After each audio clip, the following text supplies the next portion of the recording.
नमस्कार दोस्तों, स्वागत है आपका अपने यूट्यूब चैनल करंट अफेयर 360 पर। करंट अफेयर 360 यूट्यूब चैनल पर हम day to day current affair को कवर कर रहे हैं। आज हम करेंगे 16 अक्टूबर की करंट अफेयर को डिटेल में कवर।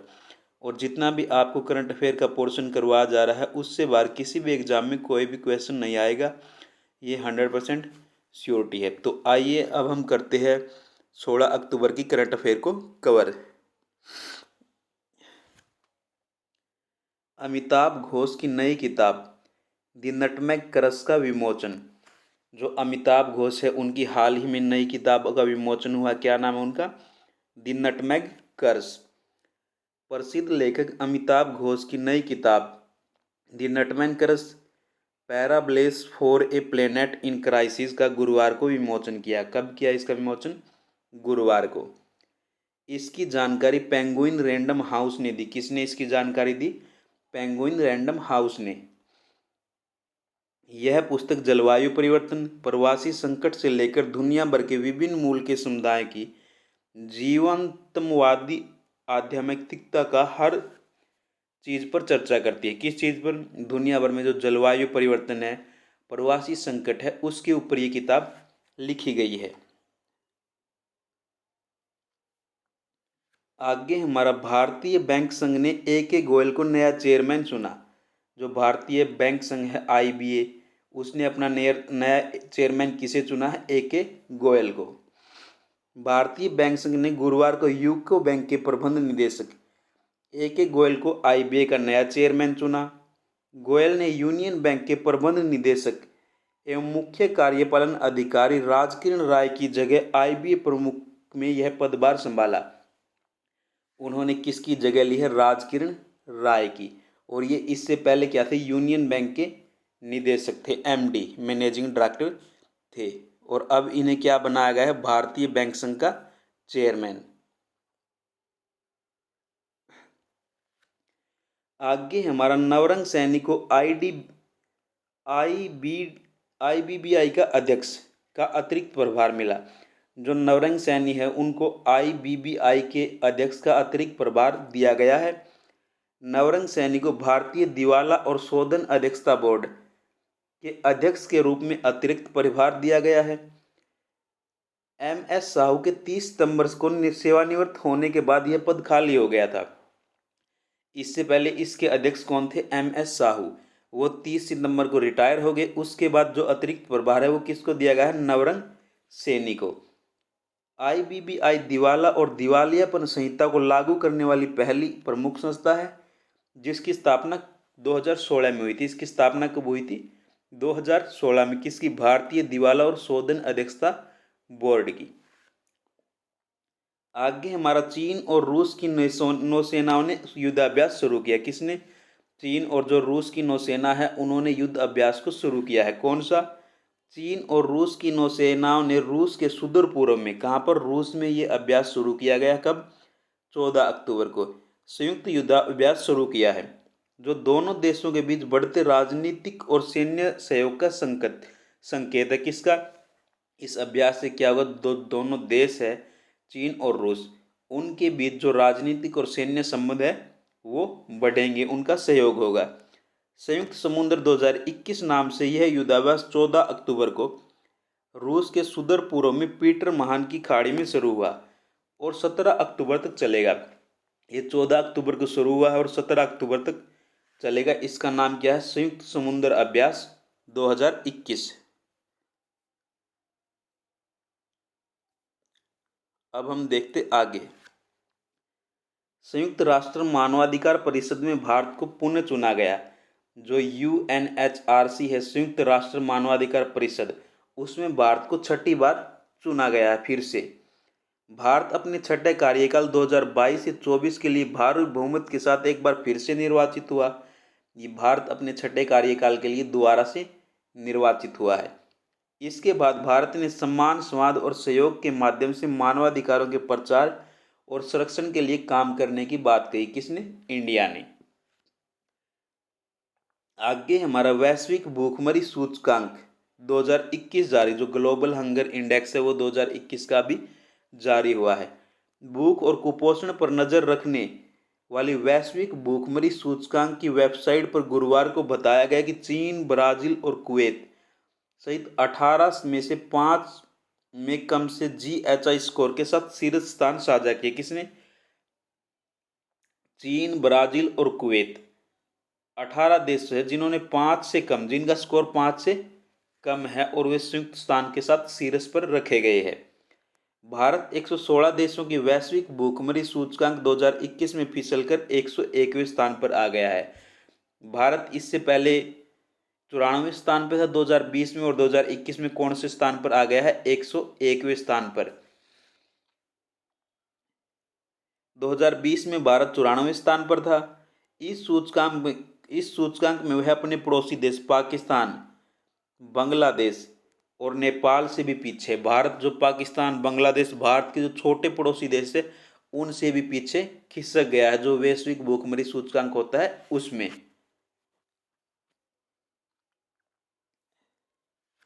आगे हम देखते हैं फोर्ब्स वर्ल्ड बेस्ट एम्प्लॉयर 2021 की सूची जारी।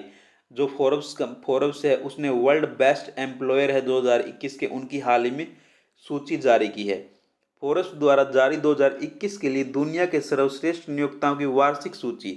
फोर्ब्स वर्ल्ड बेस्ट एम्प्लॉयर 2021 में रिलायंस इंडस्ट्री लिमिटेड को देश में पहला स्थान दिया गया है और विश्व स्तर में 52वां स्थान दिया गया है।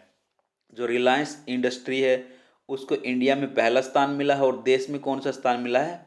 52वां। विश्व रैंकिंग के साथ साउथ कोरिया की सैमसंग सर्वश्रेष्ठ नियोक्ता कंपनी होने का खिताब अपने नाम किया। और विश्व रैंक में सर्वश्रेष्ठ कंपनी कौन सी है? साउथ कोरिया की सैमसंग। दूसरे स्थान पर IBM रहा, तीसरे स्थान पर माइक्रोसॉफ्ट, चौथे स्थान पर अमेजन और 5वें स्थान पर एप्पल, छठे स्थान पर अल्फाबेट और 7वें स्थान पर डेल टेक्नोलॉजी जैसी कंपनियां शामिल है। इसके बाद 8वें स्थान पर हुआवे चीन की कंपनी शामिल है। इस सूची में भारतीय स्टेट बैंक को 119वां, लॉर्ड्स एंड ट्रूबो को 127वां, इंफोसिस 588वें और रतन जो टाटा समूह है वो 746वें स्थान पर, और LIC को 504वां स्थान मिला है इसमें। आगे हमारा विश्व खाद्य दिवस कब मनाया जाता है? 16 अक्टूबर को। हर साल 16 अक्टूबर को विश्व खाद्य दिवस मनाया जाता है।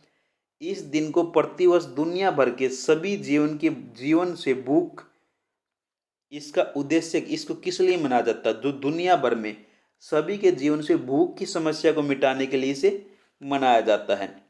इस दिन उन लोगों को विश्व स्तर पर जागरूकता पैदा की जाती है जो भूख से पीड़ित है, सभी के लिए खाद्य और पौष्टिक आहार की आवश्यकता को सुनिश्चित करते हैं। इस वर्ष विश्व खाद्य दिवस 2021 की थीम क्या है? थीम मतलब विषय क्या है उसका? जो कार्य हमारा भविष्य है, बेहतर उत्पादन, बेहतर पोषण, बेहतर वातावरण और बेहतर जीवन। ये 2021 का जो विश्व खाद्य दिवस है उसका विषय है।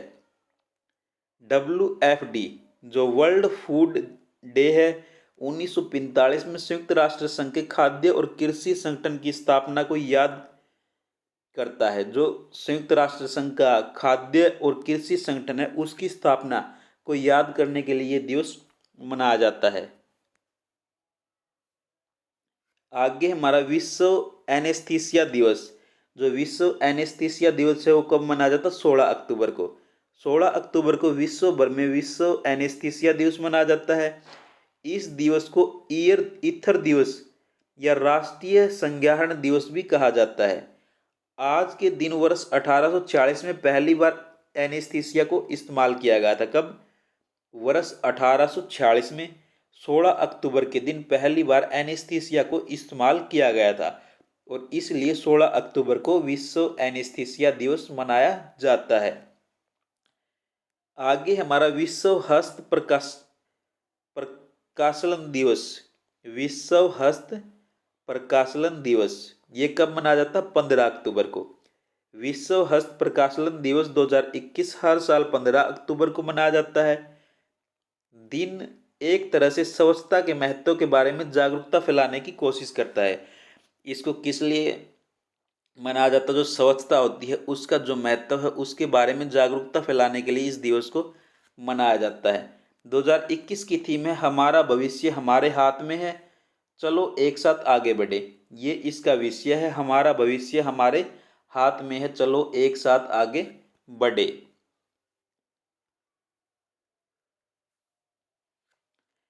इस दिन की स्थापना ग्लोबल हैंड वॉशिंग पार्टनरशिप द्वारा की गई थी। किसके द्वारा इसकी स्थापना की गई थी? ग्लोबल हैंड वॉशिंग पार्टनरशिप द्वारा। यह पहली बार 2008 में मनाया गया। आगे हमारा विश्व छात्र दिवस 15 अक्टूबर। विश्व छात्र दिवस कब मनाया जाता है? 15 अक्टूबर को। विश्व छात्र दिवस हर वर्ष 15 अक्टूबर को मनाया जाता है। यह दिन भारत के पूर्व राष्ट्रपति डॉक्टर स्वर्गीय डॉक्टर एपीजे अब्दुल कलाम की जयंती के सम्मान में मनाया जाता है। किसकी? जो भारत के पूर्व राष्ट्रपति और वैज्ञानिक थे स्वर्गीय डॉक्टर एपीजे अब्दुल कलाम, उनकी जयंती को सम्मान देने के लिए विश्व छात्र दिवस मनाया जाता है 15 अक्टूबर को। उन्हें रक्षा अनुसंधान विकास संगठन डीआरडीओ और भारतीय अंतरिक्ष अनुसंधान संगठन इसरो में एक वैज्ञानिक और प्रशासक के रूप में भी कार्य किया है। संयुक्त राष्ट्र इस दिन को 2010 से मना रहा है। कब से मनाया जा रहा है ये? 2010 से। आगे देखते हैं अनुराग ठाकुर माई पार्किंग ऐप का शुभारंभ। जो अनुराग ठाकुर है केंद्रीय सूचना और प्रसारण मंत्री, उन्होंने माई पार्किंग ऐप का एक शुभारंभ किया है। जिस ऐप का क्या नाम है? माई पार्किंग ऐप। केंद्रीय सूचना और प्रसारण मंत्री अनुराग सिंह ठाकुर ने 14 अक्टूबर 2021 को माई पार्किंग ऐप का शुभारंभ किया। माई पार्किंग एक IoT internet of things, IoT मतलब इंटरनेट ऑफ थिंग्स, प्रौद्योगिकी सक्षम एंड टू एंड डिजिटल समाधान है। इस broadcast engineering consultant India limited ने साउथ दिल्ली म्युनिसिपल कॉरपोरेशन के साथ मिलकर म्युनिसिपल सीमा के तहत सभी अधिकृत पार्किंग को डिजिटाइज करने के उद्देश्य से किया है। किसके? जितनी भी पार्किंग है सबको डिजिटाइज किया जा सके, इसलिए इसको लॉन्च किया। किसको? माई पार्किंग ऐप को। आगे देखते हैं गोविंद जैन इंडसइंड बैंक का नया मुख्य वित्तीय अधिकारी नियुक्त। जो इंडसइंड बैंक है उसका नया मुख्य वित्तीय अधिकारी किसे बनाया गया है? गोविंद जैन को। एसवी जंगेवाकर ने 30 सितंबर 2021 से इंडसइंड बैंक के मुख्य वित्तीय अधिकारी के पद से इस्तीफा दे दिया। इससे पहले जो एसवी जरेगांवकर थे उन्होंने इस्तीफा दे दिया था। उनके बाद गोविंद जैन को मुख्य वित्तीय अधिकारी बनाया गया। कौन से बैंक का? इंडसइंड बैंक का। उनकी जगह गोविंद जैन को नया सीएफओ नियुक्त किया गया है। जेरगांवकर ने देना बैंक में 15 वर्षों तक विभिन्न भूमिकाओं में कार्य किया और अंत में मुंबई में मुख्यालय में मुख्य लेखाधिकारी के रूप में कार्य किया। जैन ने पहले भारत के विदेशी बैंकों के साथ भी कार्य किया। जो गोविंद जैन थे उन्होंने विदेशी बैंकों के साथ भी कार्य किया है। आगे हमारा मणिपुर के मुख्यमंत्री सभी के लिए मुख्यमंत्री स्वास्थ्य योजना शुरू। जो मणिपुर के मुख्यमंत्री है उन्होंने मणिपुर में सभी के लिए मुख्यमंत्री स्वास्थ्य योजना शुरू की है। मणिपुर के मुख्यमंत्री एन बीरेन सिंह ने 14 अक्टूबर 2021 को सभी के लिए मुख्यमंत्री स्वास्थ्य का शुभारंभ किया।